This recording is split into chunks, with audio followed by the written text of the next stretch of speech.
Salam sejahtera dan salam sehat bagi kita semuanya, jemaat yang dikasihi Tuhan kita Yesus Kristus.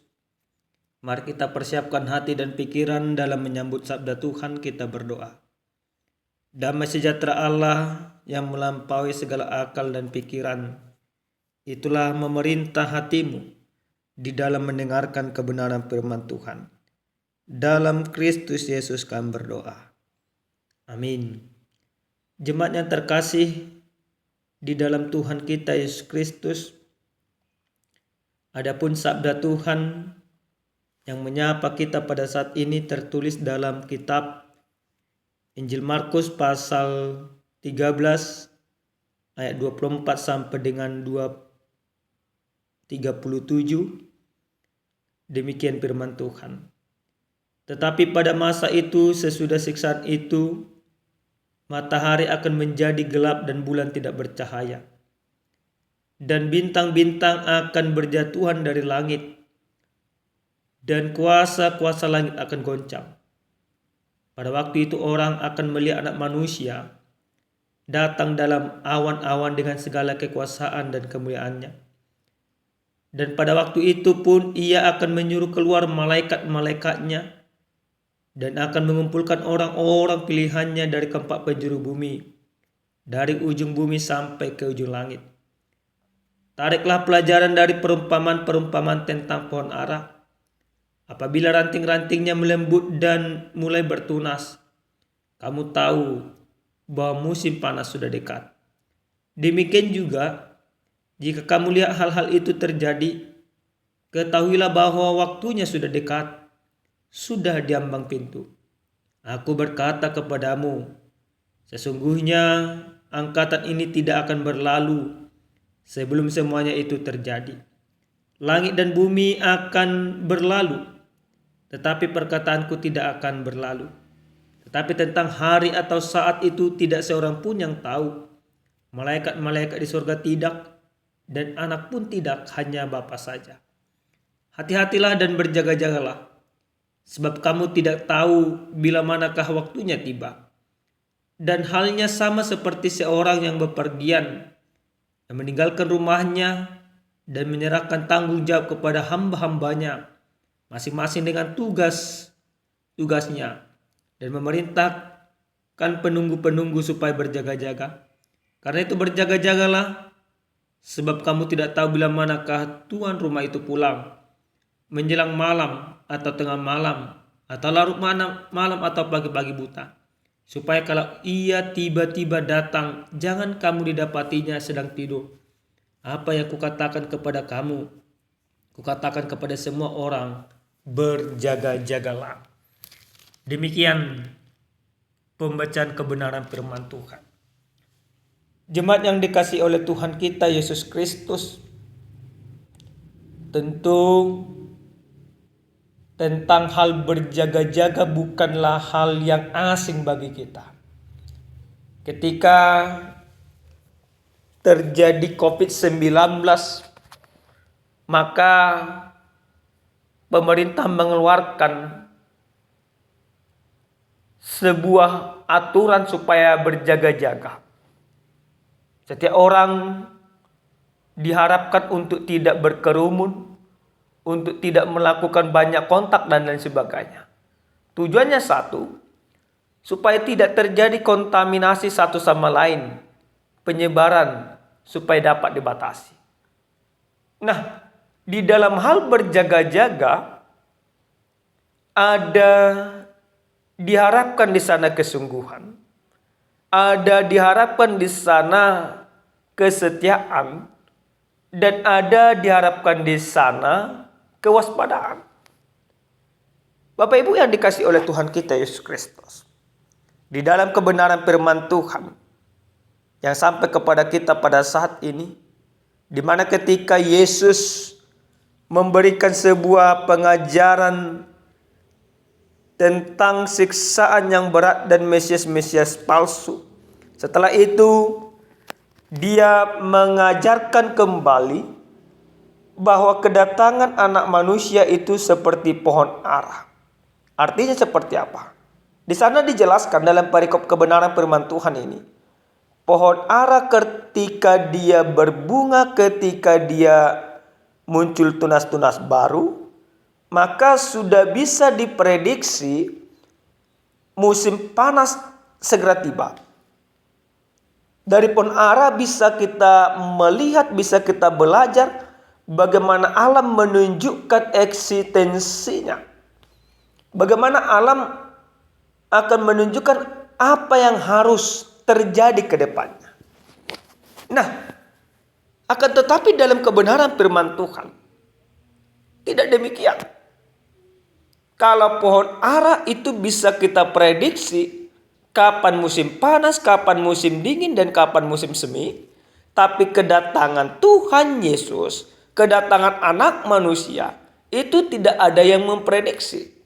Maka yang diharapkan, karena kedatangan Tuhan itu tidak ada yang bisa memprediksi, bahkan malaikat sekalipun, anak sekalipun kecuali Bapa, maka diharapkan untuk setiap orang berjaga-jaga dalam hal ini, mempersiapkan segala sesuatunya dengan baik.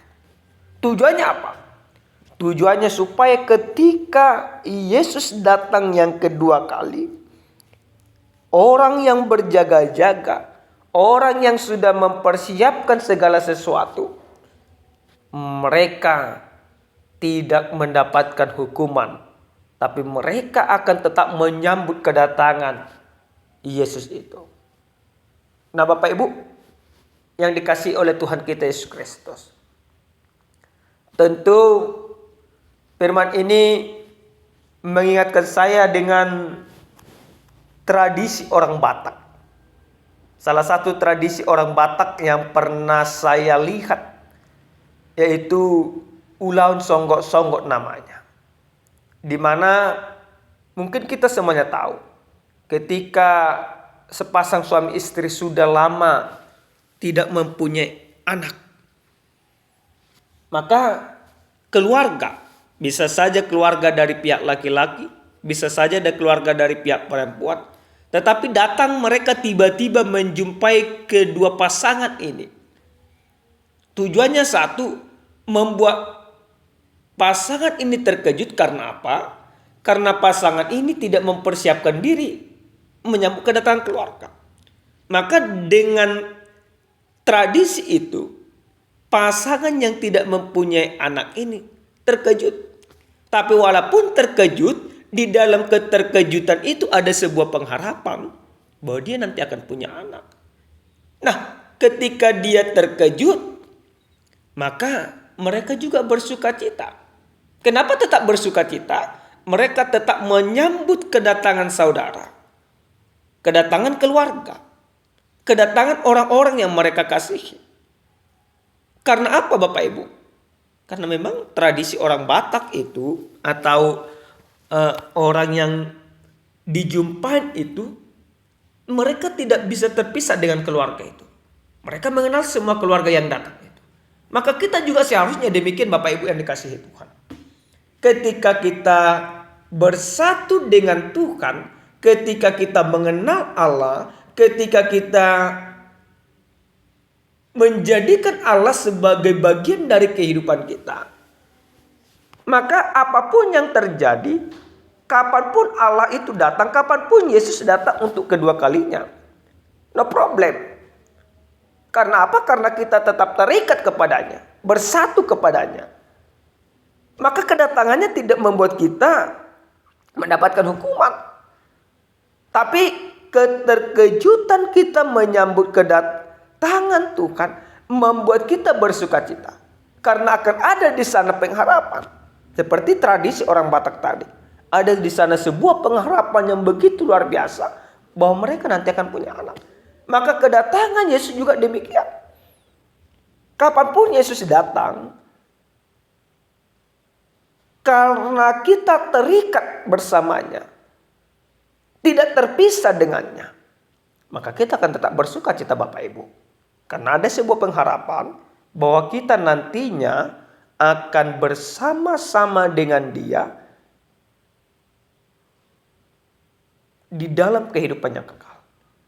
Nah, Bapak Ibu yang dikasihi oleh Tuhan kita Yesus Kristus, sesuai dengan kebenaran firman Tuhan ini.